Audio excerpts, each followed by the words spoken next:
നന്ദി വേടാ നന്ദി. നിനക്ക് ആവശ്യം വരുമ്പോഴൊക്കെ കാറും ബൈക്കും മൊബൈൽ ഫോണും ഞാൻ സെറ്റപ്പ് ആക്കി തരണം. ഇപ്പോൾ തന്നെ മെക്കാനിക് ദാസേട്ടനെ സോപ്പിട്ടിട്ടാ ഇന്ന് ബൈക്ക് സംഘടിപ്പിച്ചത്. അതിനെനിക്ക് ചെലവാക്കേണ്ടി വന്നതേ ഒരു ഫുൾ ബോട്ടിൽ വോഡ്കയാ. അതിന് നിന്നോട് ആര് പറഞ്ഞു വോഡ്കയൊക്കെ വാങ്ങിച്ചു കൊടുക്കാൻ? നിന്റെ അച്ഛൻ. എനിക്കിപ്പോ അറിയണം, സോഫിയുടെ നമ്പർ നീ തരുവോ ഇല്ലയോ? ആദ്യം ആ ഗ്രേ കാർ ട്രയലിന് പുറത്തിറക്ക്, എന്നിട്ട് തരാം. അത് നടക്കില്ല. നിന്നോട് ആര് പറഞ്ഞു നടക്കാൻ? നീ സൈക്കിൾ എടുത്തു പോന്ന്. അതെ, അപ്പൊ നീ നമ്പർ തരില്ല. ആരുടെ നമ്പറിന്റെ കാര്യ പറയണേ? ഈ മാധവേട്ടന്റെ ഓരോരോ നമ്പറുകളെ കുറിച്ച് ഞാൻ പറഞ്ഞുകൊണ്ടിരിക്കുകയായിരുന്നു. പുള്ളിക്കാരന്റെ നമ്പറിലല്ലേ ഞാൻ വീണത്. നീ ഒന്ന് പോണ്ട വേഗം. ഓ, ഞാൻ പോയേക്കാം. വലിയൊരാള് വന്നിരിക്കുന്നു. ആ, മാധവേട്ടൻ കൂടി കേൾക്കാൻ വേണ്ടി പറയാ. ഇന്നല്ലെങ്കിൽ നാളെ ഞാനും സ്വന്തമാക്കും വലിയൊരു വീടും കാറും എല്ലാം. അതെ, ഒരു കാറും വീടും മാത്രം മതിയോ? കൂടെ ഒരു പെണ്ണൂടി വേണ്ടേ? അതായത് തുടക്കത്തിൽ തന്നെ ഒരു പെണ്ണ് വന്ന് കേറിയാല് ഏതൊരാളുടെ കാലിടണം. ദൈവമയക്കുന്ന ടെസ്റ്റ് മെഷീനാണ് പെണ്ണ്. പച്ച മലയാളത്തിൽ പറഞ്ഞ കുരിശ്. ഒരു മിനിറ്റ്. ആ പറയ്. എടാ, ആ നമ്പറും താടാ. ആദ്യം കാറ്, പിന്നെ നമ്പർ. ഒന്ന് എടുത്തണ്ട. നമ്പറും കാറും അവന്റെ. എടാ പോത്തേ, നീ എവിടെ നിൽക്കണ പന്നി? എടാ പാലത്തിനോട് നേരെ നോക്കണം. എടാ അവിടെ ആൾക്കാർ ക്യൂ നിൽക്കണ്ട. അതെന്നെ ബീവറേജ് അത് ശരി. വേഗം പട പന്നി. സംസാരിച്ചൊരു പുള്ളിന്റെ ആശു പോയി. കാറും ഞാൻ പറയണൊന്നും. ഞാൻ 7-ാം തീയതി ഡൽഹി വരുന്നുണ്ട്, അപ്പൊ കാണാടോ.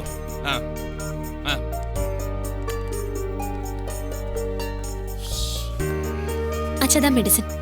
ഓവർ സ്ട്രെയിൻ എടുത്ത് ചുമ്മാ BP കൂട്ടല്ലേ. ഒരു പാവം മന്ത്രിക്ക് BP കൂടാതെ ജീവിക്കാൻ പറ്റുമോ? ഓട് ചെല്ല്. ശരി. ഹലോ. സർ. ഹലോ. തീരുമാനം എന്തായി? എന്റെ തീരുമാനത്തിൽ മാറ്റമൊന്നുമില്ല. നിങ്ങൾ വിചാരിച്ചാൽ ഇപ്പോൾ പോലീസിന്റെ കസ്റ്റഡിയിലുള്ള 2 പ്രതികളെയും ഈസിയായി മോചിപ്പിക്കാൻ കഴിയും. ഇംപോസിബിൾ. കുറ്റം ചെയ്തവർ ശിക്ഷിക്കപ്പെടുക തന്നെ ചെയ്യും. ആവേശം നന്നല്ല മിനിസ്റ്ററെ. ഞങ്ങളെ അനുസരിക്കാതിരുന്നാൽ ഭവിഷ്യത്ത് അറിയാലോ. നിർത്തട. ആരോട് നീ സംസാരിക്കുന്ന അറിയാവോ? സംസ്ഥാന ആഭ്യന്തരമന്ത്രിയോട്. കാക്കിയിട്ട് നിങ്ങളുടെ പോലീസുകാരൊപ്പം ഉണ്ടെന്ന് കരുതി നകളിക്കരുത്. എല്ലായ്പ്പോഴും രക്ഷിക്കാൻ പോലീസിന് കഴിഞ്ഞെന്ന് വരില്ല. നിങ്ങൾ മാത്രമല്ല, നിങ്ങളുടെ കുടുംബത്തെയും. നിങ്ങളുടെ മകൾ, ഷീസ് ബ്യൂട്ടിഫുൾ. നോ പ്ലീസ്, അരുത്. ദയവ് ചെയ്ത് എന്റെ കുടുംബത്തെ ഉപദ്രവിക്കരുത്. എങ്കിൽ ആദ്യം പറഞ്ഞതനുസരിച്ച് release dum immediately. Hello.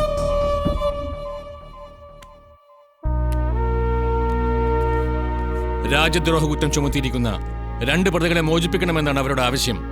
But how can I? ഭീഷണിയാണിപ്പോ. നിയമം മറികടന്ന് എനിക്കൊന്നും ചെയ്യാൻ കഴിയില്ല. എന്റെ മകളെ അവർ അപായപ്പെടുത്തുമെന്ന് പറയുന്നു. സർ, ഇന്റർനാഷണൽ കോൾസ് ആണ് വരുന്നത്. ട്രേസ് ചെയ്യാൻ കഴിയുന്നില്ല. DGPയുമായി നിരന്തരം ബന്ധപ്പെടുന്നുണ്ട്. അവർ ശക്തരാണെന്ന് എനിക്കറിയാം. പക്ഷേ ഇപ്പോ I am helpless. Let us face anyway. ഇവിടെയുള്ളവരോട് ഒന്നുകൂടി കോഷ്യസ് ആവാൻ പറയണം. മോളോട് എനിക്കിതൊന്നും പറയാൻ നിവൃത്തിയില്ല. Certainly she will get tensed. City പോലീസിനോട് അതീവ ജാഗ്രത പുലർത്താൻ പറയണം. ആരോട് ഇവിടെ വന്ന പുതിയ പോലീസ് കമ്മീഷണർ? കുര്യൻ ജോസഫ് പള്ളിക്കലാണ് സർ.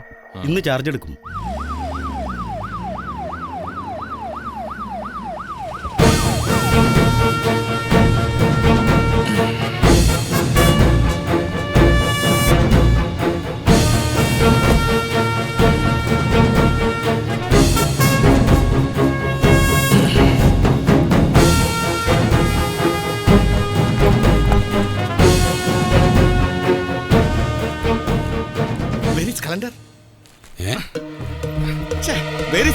കലണ്ടർ അവിടെയാണ് സർ. ഇന്ന് എത്ര ഡേറ്റ്? ഇന്ന് 21. 21 ആയല്ലോ. ഇനി 178 ദിവസം കൂടെ ഉണ്ട് എനിക്ക് റിട്ടയർ ചെയ്യാൻ. അതായത് കഷ്ടിച്ച് 6 മാസം. അതുവരെ എന്നെ എഴുതി പൊറുപ്പിക്കോടോ? ബാലനോ? ബാലനാണ് സർ. താൻ ഇവിടെയാണോ? അതെ അതെ. വാ വാ.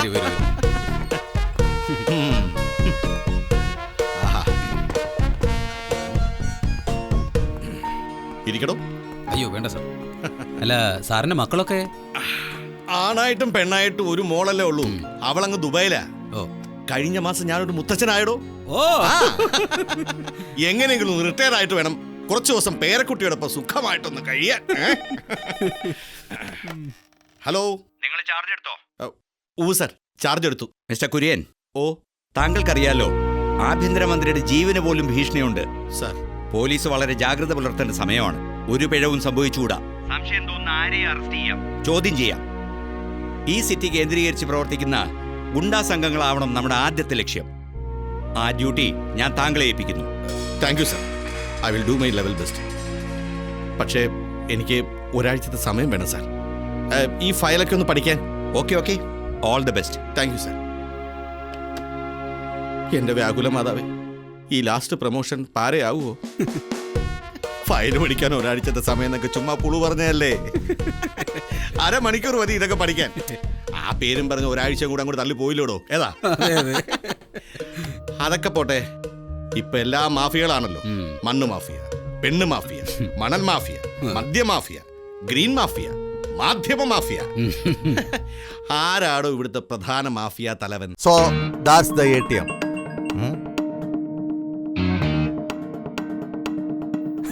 Village diamond shop. അപ്പൊ ഇന്ന് Tuesday, Wednesday, Thursday, Friday, Saturday. So boys, operation on Saturday. Get ready for it. By the by, ഇതാണ് വില്ലേജ് ഡയമണ്ട് ഷോപ്പ്. ഇത് ബാനർജി റോഡ്. ഈ വില്ലേജ് ഡയമണ്ട് ഷോപ്പിനെ ചുറ്റി 8 പോലീസ് സ്റ്റേഷനുകളുണ്ട്. ഈ 8 പോലീസ് സ്റ്റേഷനുകളുടെ കണ്ണുവെട്ടിച്ചു വേണം 500 കിലോമീറ്റർ അകലെയുള്ള കർണാടക ബോർഡറിലെത്താൻ. അപ്പോൾ നമ്മൾ ഇവിടുന്ന് വിട്ടാൽ 100 കിലോമീറ്റർ കഴിയുമ്പോൾ ആദ്യ വാഹനം മാറ്റുന്നു. അടുത്ത 200 കിലോമീറ്റർ കഴിയുമ്പോൾ നമ്മൾ അടുത്ത വാഹനം മാറ്റും. അങ്ങനെ വാഹനങ്ങൾ മാറ്റി മാറ്റി വേണം നമുക്ക് ബോർഡറിലെത്താൻ. പിന്നെ മറ്റൊരു കാര്യം, ആരും മൊബൈൽ ഫോൺ കൊണ്ട് നടക്കരുത്. Understand?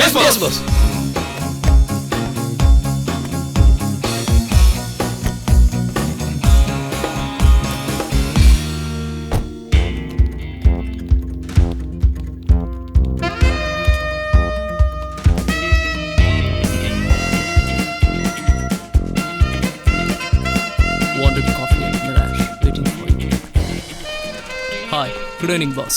Wow, is everything okay? Yes, boss. I'm using latest Android software. ഞാൻ യൂസ് ചെയ്യുന്നത് കുന്നത്തണ്ടർവേറ. അതെന്താ മുതല്?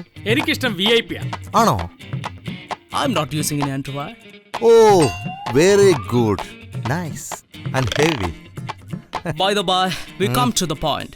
ഒരു സിംഗിൾ പ്രസ് മതി, ഈ നഗരത്തിലെ ഇലക്ട്രിക് സർക്യൂട്ടുകളെല്ലാം ബ്രേക്ക് ആകും, എല്ലാ ക്യാമറകളും കട്ടാകും, എല്ലാ മൊബൈലുകളും കമ്പ്യൂട്ടറുകളും ഹാങ് ആകും. Really? Yeah. Let's go for a trial. അത് okay. Thank you. അമ്മേ, It's working. Oh, yeah. Where are you, boss? What? Yes. എന്തോ ഞാനിവിടെ ഉണ്ടായിരുന്നു. Anyway, it's a fantastic idea. Underwear ഇട്ടിരിക്കുന്നത്. Very nice. Very good. Super.